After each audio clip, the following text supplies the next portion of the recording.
Pues ahora vamos a aclarar el término el verbo era Dios. Fijaos el que aparece en el comentario bíblico, el tomo 5, adventista, el verbo era Dios. Y esto es interesante que se conozca, porque, claro, no todos sabemos de idiomas griegos, hebreos y demás, ni cómo está estructurado ese idioma gramaticalmente. En griego, la ausencia del artículo definido delante de la palabra Dios hace que sea imposible traducir esta declaración como Dios era el verbo. Traducirla así sería igualar a Dios con el verbo, limitando así la deidad exclusivamente al verbo. Los dos términos, verbo y Dios, no son enteramente intercambiables. Sería tan erróneo decir que Dios era el verbo como decir que el amor es Dios, o que la carne fue hecha el verbo.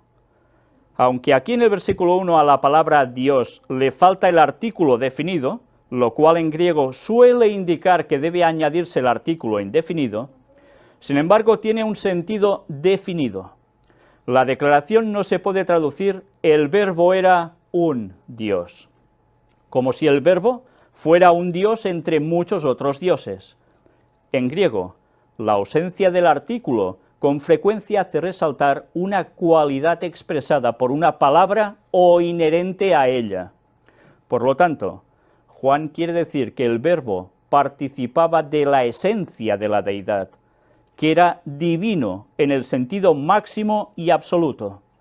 De esa manera, en una breve declaración, Juan niega que el verbo fuera un Dios, uno entre muchos, o el Dios, como si él solo fuera Dios.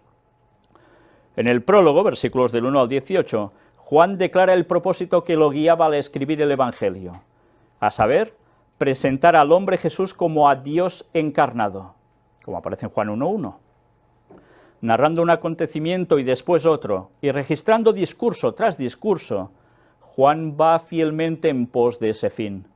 En su conclusión observa que su propósito al escribir era guiar a otros para que creyeran que Jesús es el Cristo, el Hijo de Dios, y para que creyendo pudieran tener vida en su nombre, tal como aparece en Juan 20 del 30 y 31.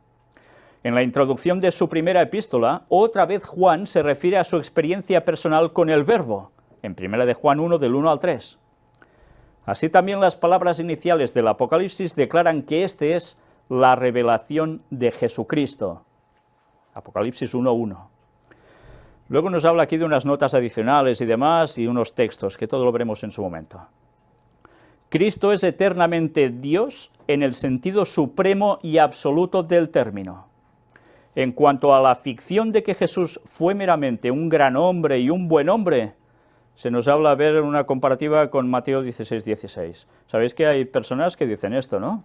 Que Jesús, Dios, no, fue un buen hombre, fue un hippie, fue un portador de bienes, fue un comunista, fue un no sé qué, un filósofo. No, pero Jesús mismo, él decía que él era el yo soy, que era Dios. Por tanto, no se puede ir con filosofadas. O vamos a la verdad o nos perdemos. Las evidencias de la deidad de Cristo son muchas e irrefutables. Se las puede resumir brevemente. 1. La vida que vivió, Hebreos 4:15 y 1 de Pedro 2:22. Lo digo por si alguien quiere molestarse, entre comillas, a buscar los textos. 2. Las palabras que habló, Juan 7:46, 14:10, Mateo 7:29. 3. Los milagros que realizó, Juan 5:20 y 14:11. 4. Las profecías que se cumplieron en él. Y de esas hay unas cuantas. Aquí nos cita Lucas 24, 26 y 27, también el versículo 44, Juan 5:39. Luego nos hace referencia también a los escritos de Lenguain, Deseado de todas las gentes, páginas 740 y la 372-373. Es más, si seguís buscando datos de personas que entiendan sobre ese idioma, veréis que jamás se puede traducir como era un Dios. Jamás. Por tanto, no podemos manipular un texto bíblico para hacerle decir lo que no puede ser, cuando además toda la Biblia nos demuestra absolutamente lo contrario. En fin, espero que esto sirva para que los testigos de Jehová, los sinceros al menos que buscan, se den cuenta que lo que están creyendo es ir contra el mismo Cristo como Dios, y eso es gravísimo, porque se están jugando la salvación, porque Cristo es el único que nos puede dar la salvación, porque es precisamente el Dios que dio la ley, que vino a demostrarnos que se puede cumplir. Juan 1, versículo 14, la continuación.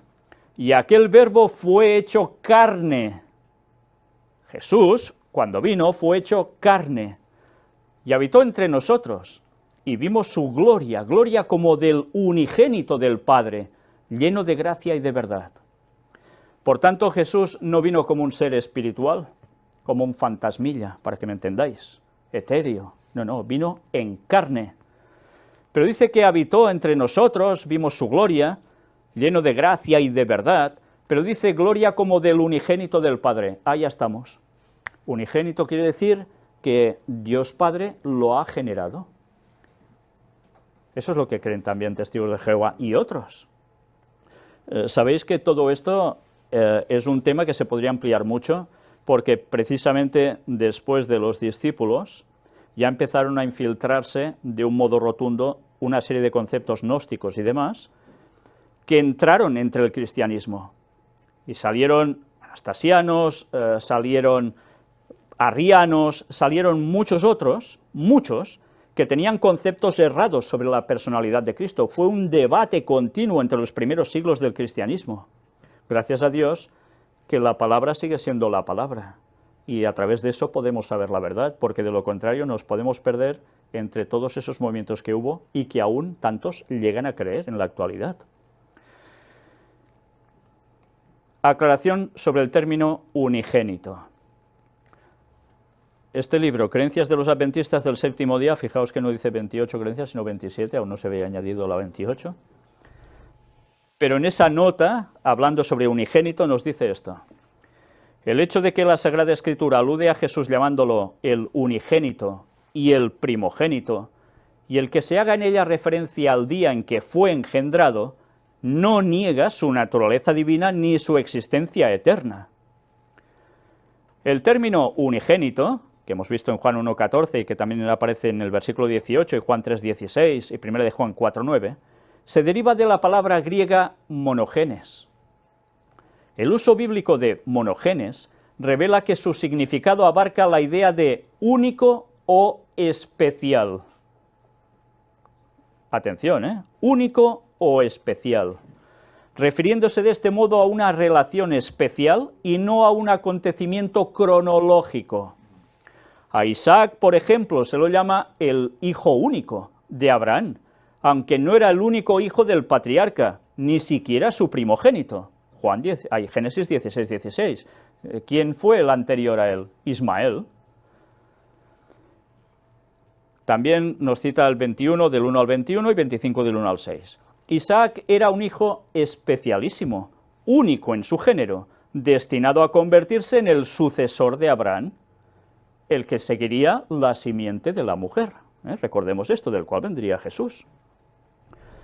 Cristo Jesús, el Dios preexistente, el divino Verbo, en su encarnación se convirtió en un sentido especialísimo en el Hijo de Dios, razón por la cual se lo designa monogenes, el único en su clase, absolutamente sin par en muchos aspectos de su ser y de su vida.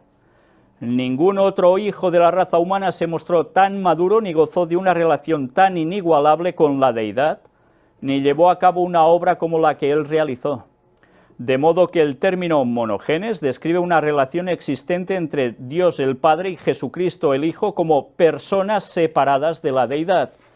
Separadas, no el mismo, porque, ¿sabéis?, hay personas dentro del mundo gnóstico que también creen que Dios son tres manifestaciones distintas de la misma persona. Como si se desprendiese por aquí, por allá y por allá, pero es Él. Pues no, esto bíblicamente no es así, son tres personas distintas. Y de todo esto aún veremos más. Esta es una relación que corresponde a la completa personalidad divino-humana de Cristo en conexión con la economía del plan de salvación. Comité sobre problemas de traducción bíblica, que veis aquí, Problems in Bible Translations. Personalidad divino-humana. ¿Vosotros tenéis personalidad divina humana? ¿Como Jesús lo tuvo cuando nació? No. Quien diga que sí, está falseando la realidad. Jesús no era exactamente como nosotros, y ya de un inicio, ¿eh? Pero aún se añade más aquí. De igual manera, cuando Cristo es llamado el primogénito, como aparece en Hebreos 1.6, Romanos 8.29, Colosenses 1.15 y 18, Apocalipsis 1.5, el término no se refiere a un momento cronológico, más bien enfatiza un sentido de importancia o prioridad, como aparece en Hebreos 12.23.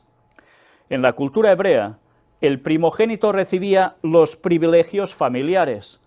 De este modo, Jesús, como el primogénito entre los hombres, rescató todos los privilegios que el hombre había perdido. Se convirtió en el nuevo Adán, el nuevo primogénito o cabeza de la raza humana. La referencia al día en que Jesús fue engendrado se basa en un concepto similar a los del unigénito y el primogénito.